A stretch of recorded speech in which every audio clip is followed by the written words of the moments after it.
Assalamualaikum. Hai, jadi hari ini pula kami akan menentangkan mengenai apa? Kaunseling Kerjaya. Kami akan perkenalkan ahli kumpulan kami. Nama saya Nur Natasha binti Muhammad Nazri, bernombor metrik 262648. Saya Nur Atika Zainab, metrik nombor 262029. Nama saya Siti Nur Fatihah binti Hamidi, nombor metrik 262529. Nama saya Ahmad Syafiq Ahmad Sabli, nombor metrik 263230. Nama saya Lim Ilin, nombor metrik 263563. Kita teruskan dengan kaitan antara kaunseling kerjaya dan sudut etika kaunseling. Menurut Kisbah, Hepner dan juga Johnson pada tahun 2009, kaunseling kerjaya tidak hanya berfokus kepada kerjaya semata-mata tetapinya ianya juga berfokus kepada kerjaya sepanjang hayat individu. Hal ini kerana mereka mengambil kira perkembangan sepanjang hayat seseorang itu. Kaunseling kerjaya perlulah selari dengan kaunseling konvensional kerana ianya memerlukan kualiti dan juga hasil seperti kaunseling individu. Pendek kata, kaunseling kerjaya dan kaunseling individu berkait rapat di antara satu sama lain. Menurut Suradi Salmi pada tahun 2002, beliau menegaskan bahawa terdapat tujuan utama dalam bimbingan kerjaya iaitu untuk memperolehi pengalaman yang bermakna berkaitan kerjaya dalam diri klien. Oleh itu, dalam mencapai tujuan tersebut, kaunselor perlulah membuat penerokaan dalam diri klien seperti penerokaan bakat dan juga kebolehan yang ada dalam diri klien. Hal ini bertujuan untuk memberikan klien produktif di dalam kerja yang bakal dilalui olehnya sepanjang hayat. Menurut Kocher dan Kiss-Pagel pada tahun 2008, etika merujuk kepada satu cabang falsafah tradisional untuk memperihalkan permasalahan moral dan juga penentuan moral. Hal ini menunjukkan bahawa etika merupakan satu proses penilaian terhadap tindakan manusia dalam menentukan sama ada tindakan tersebut benar ataupun salah. Menurut Rafidah Aga, Muhammad Jalaluddin dan Lauf Bohli pada tahun 2016, mereka mengatakan bahawa terdapat banyak kod etika yang digunakan oleh pengamal kaunseling dalam profesion kaunseling. Tetapi kod etika yang sering digunakan oleh mereka ialah American Counseling Association (ACA) dari Amerika Syarikat dan juga Akta Kaunselor 1998 dari Malaysia. Menurut Corey dan juga Kellenen pada tahun 2010, terdapat 6 prinsip asas etika iaitu yang pertama, autonomi, beneficency, non-maleficency, veracity, fidelity dan juga justice. Bandingan kandungan akta dan prinsip etika kaunseling dalam negara dan juga luar negara dari sudut etika kaunseling kerjaya. Kandungan dan akta dan etika kaunseling ini dibina untuk membantu kaunselor semasa menjalankan etika profesion bersama klien. Tetapi sebenarnya kedua-dua perkara ini bukanlah sesuatu yang sempurna dan juga fleksibel dalam menyelesaikan semua masalah yang dihadapi oleh klien, kerana dia masih ada lagi masalah yang tidak dapat diselesaikan dengan hanya dipandukan oleh etika kaunseling, tetapi dipandu oleh prinsip etika yang difahami oleh seseorang kaunselor. Baiklah, saya akan menerangkan dua akta iaitu kandungan akta 580 dan juga American Counseling Association iaitu ACA. Baiklah, yang pertama kalau kita lihat di jadual yang sebelah ini iaitu kandungan akta 580 yang dikenali sebagai akta yang telah diwatakan pada 19 Mac 1998 dan diluluskan pada 22 Disember 1997 yang membawa kepada penubuhan Majlis Kaunseling Nasional. Akta 580 ini bertujuan untuk memperuntukkan pendaftaran dan amalan kaunselor serta perkara-perkara yang berkaitan. Manakala bagi ACA pula adalah sebagai panduan dalam menjalankan sesi kaunseling bersama klien.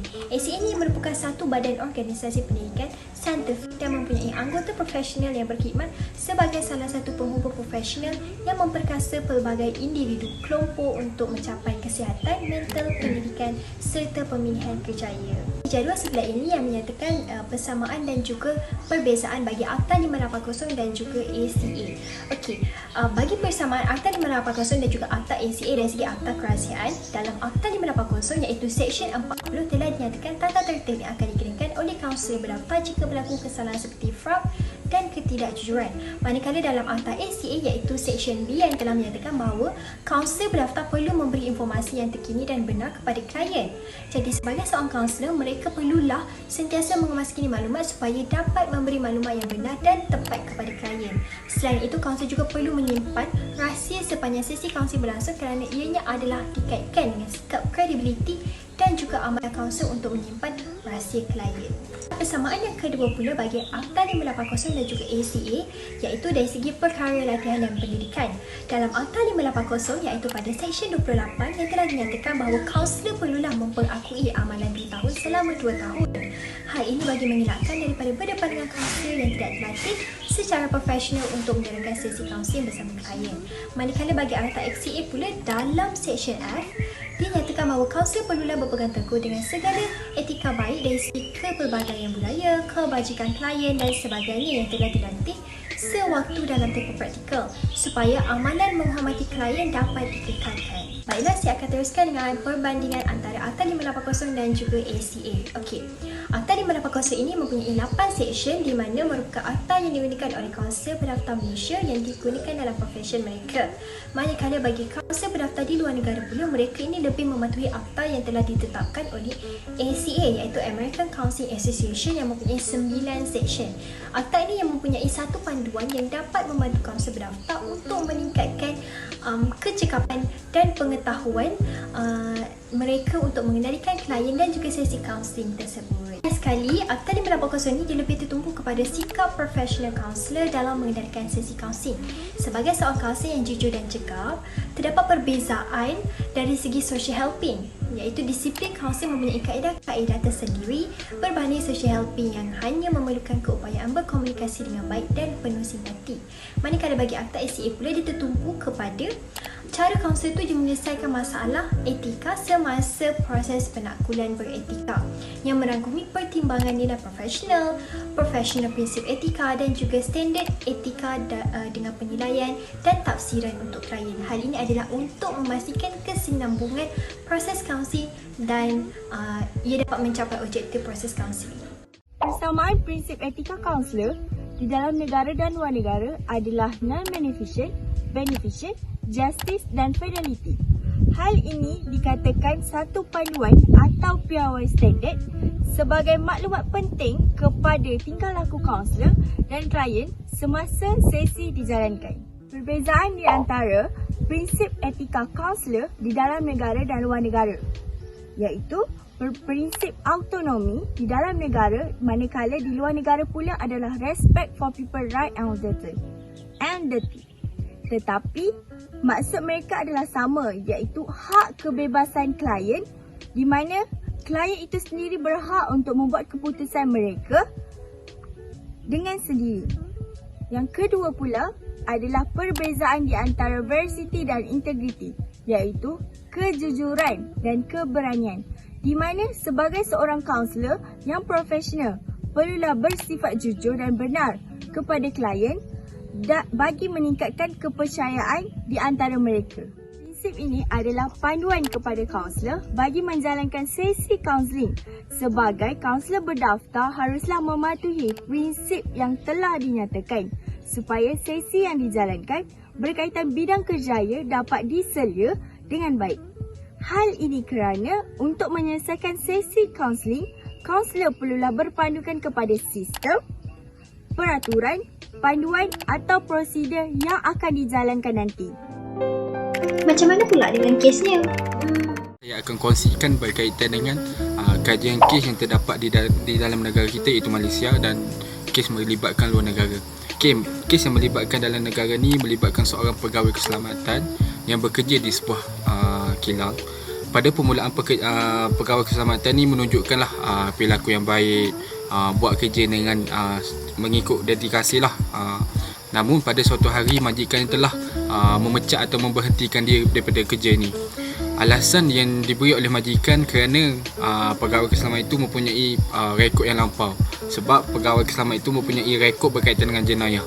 Jadi majikan dia tu risau tentang akan keselamatan pekerja-pekerja lain dan keselamatan itu menyebabkan dia membuang pegawai keselamatan itu.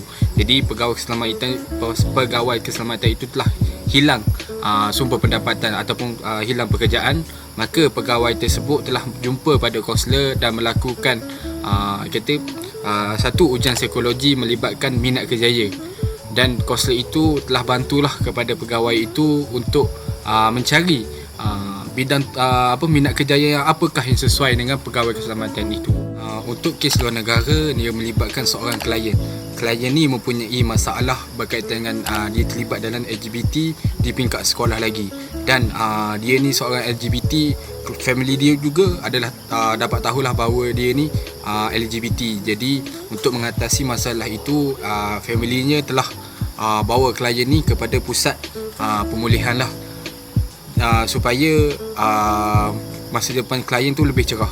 Setelah tamat di pusat pemulihan, klien ni dia menjadi risau ataupun anxiety disebabkan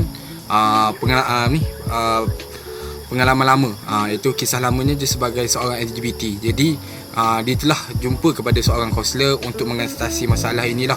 Kenapa? Sebab klien ni risau, disebabkan risau berkaitan dengan pengalaman lampau tu menyebabkan menjejaskan kejayaannya. Jadi dia jumpa kaunselor tu dan dia merasa lega lah, sebab kaunselor itu tidak menjas ataupun tidak pandang serong lah kepada klien itu, dan kaunselor itu menggunakan konsep penerimaan tanpa syarat. Selain itu juga kaunselor tu juga menggunakan etika kerahsiaan. Maksudnya setiap apa yang dibincangkan dalam kaunseling, sesi kaunseling antara klien yang mempunyai LGBT tu,